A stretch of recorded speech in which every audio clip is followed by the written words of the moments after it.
আমাৰ তৃণমূল পৰ্যায়ৰ পৰা মণ্ডল জিলা আমাৰ কাৰ্যনিৰ্বাহক সকলো সদস্য মিলি সম্পূৰ্ণ গণতান্ত্ৰিক প্ৰক্ৰিয়াৰে ৰাইজৰ মনৰ কথাখিনি আলোচনা কৰি আমি সিদ্ধান্ত লওঁ। গতিকে আপুনি ঠিকেই কৈছে, নিৰ্বাচনৰ আগত এখন অতি গুৰুত্বপূৰ্ণ সভা। আমাৰ অহা 100 দিন বা তাতকৈ কম দিনৰ যি আমাৰ দৈনন্দিন কাৰ্যসূচী হ'ব, যি ৰূপৰেখা কেনেকৈ আমি দুয়োখন চৰকাৰে, মোদী চৰকাৰ আৰু ডক্টৰ হিমন্ত বিশ্বৰ নেতৃত্বাধীন ৰাজ্য চৰকাৰে যিখিনি জনহিতাৰ্থে জনসেৱাৰ্থে কাম কৰি আছে, আৰু আমাৰ দলৰ যি নীতি আদৰ্শ এইবিলাক কেনেকৈ ৰাইজৰ ওচৰলৈ সদায় লৈ যোৱাৰ দৰে আৰু শক্তিশালীৰ ওপৰত লৈ যাব পাৰোঁ, তাৰ ৰূপৰেখা ইয়াত তৈয়াৰ হ'ব। নিৰ্বাচনৰ বিভিন্ন কথা ইয়াত আলোচনা হ'ব। গতিকে আমি সেইকাৰণে এখন সভা অতি গুৰুত্বপূৰ্ণ সভা, কিয়নো আমাৰ নিৰ্বাচন আহি আছে।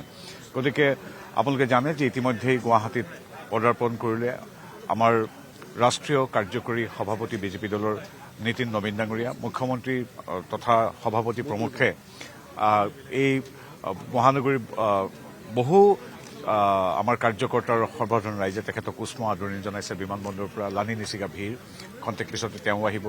তেখেতৰ লগতে আমাৰ প্ৰভাৰী সকলো আমাৰ ৰাষ্ট্ৰীয় নেতৃত্ব উপস্থিত থাকিব। গতিকে অতি গুৰুত্বপূৰ্ণ সভাখন কিছু সময়ৰ পিছতে আৰম্ভ হ'ব। সম্পূৰ্ণ ৰণদণ্ডি বজাইছে, সম্পূৰ্ণৰূপে প্ৰস্তুত হৈছে বুলি ক'ব পাৰি আজিখন বৈঠক হ'ব।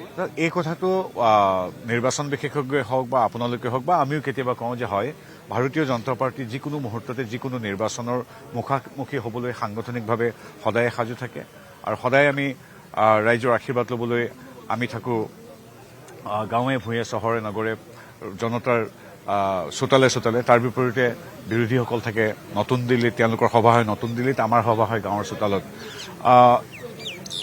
এই যিখন সভা, এই সভাখনত আপোনালোকে দেখিছে বৰ্ধিত কাৰ্যনিৰ্বাহক, প্ৰায় 9 শতাধিক কাৰ্যকৰ্তা ইয়াত আহিছে। গতিকে ইয়াত নিশ্চিতভাৱে আমাৰ ৰণকৌশল তৈয়াৰ হ'ব। আমি ৰণকৌশলটো কোৱাটো সম্ভৱ নহয়, কিন্তু সাংগঠনিকভাৱে নিৰ্বাচনকেন্দ্ৰিক বহু বিষয় বিশদভাৱে আলোচনা ইয়াত কৰা হ'ব। কিন্তু কংগ্ৰেছো সাজু হৈছে, গৌৰৱ গগৈ নেতৃত্বত 26ৰ বাবে ইতিমধ্যে কৈছে যে আমিও সমানেই সাজু হৈছোঁ, বিজেপি অকলে ভাবিব নালাগে। আমাৰ কংগ্ৰেছৰ প্ৰতি শুভেচ্ছা আছে। কংগ্ৰেছ তথা তেওঁলোকৰ যিটো মিত্ৰ দল, তেওঁলোকৰ প্ৰতি আমাৰ কোনো অনুসন্ধিৎসা এইকাৰণে নাই, যিকেইগৰাকী মানুহৰ মুখ আমি বিগত 15 বছৰ সদায় দেখি আহিছোঁ, অখিল গগৈ, লুৰিণজ্যোতি গগৈ, গৌৰৱ গগৈ, ৰকিবুল হুছেইন, অজিত ভূঞা, মনোৰঞ্জন তালুকদাৰ, তেওঁলোকে একেধৰণে লিলি হোটেলত বহে। এইটো সদায় কৈ আহিছোঁ যে এতিয়া অৱশ্যে অলপ কিছু লাজ কৰা হৈছে, এতিয়া বেলেগ বেলেগ ঠাইতো বহে, কমকৈ বহিছে। এই মানুহৰ এই ব্যক্তিসকলৰ যিটো যৌথ তেওঁলোকৰ এলায়েন্স, সেই এলায়েন্সটো প্ৰত্যেকটো নিৰ্বাচনতে মানুহে ৰিজেক্ট কৰে, তেওঁলোকক প্ৰত্যাখ্যান কৰে। গতিকে নতুনত্ব নাই, তেওঁলোকৰ প্ৰতি শুভেচ্ছা আছে। কিন্তু এইটো কথা আকৌ আজি দোহাৰিছোঁ যে হয়, নিৰ্দিষ্ট 24-25খনমান আসনত, জানে কোনকেইখন আসন, সেইখনত কিন্তু আমি তেওঁলোকৰ লগত প্ৰতিযোগিতাত তিষ্ঠিব নোৱাৰোঁ। আৰু বাকী আমাৰ খিলঞ্জীয়া হিন্দু, মুছলিম, খ্ৰীষ্টান, জৈন জাতি, ধৰ্ম, বৰ্ণ নিৰ্বিশেষে মূল সুঁতি অসমীয়া বা অসমবাসী থকা যি বাকী 103টা সমষ্টি আছে, তাত কিন্তু আমি ৰাইজৰ আশীৰ্বাদ লাভ কৰি আহিছোঁ, লাভ কৰি যাম। সেয়ে আমাৰ শকতি। বাকী তেওঁলোকৰ অৱশ্যে হয়, তেওঁলোক 23টা 24টা সমষ্টিত আমাতকৈ আগবাঢ়ি আছে। ইতিমধ্যে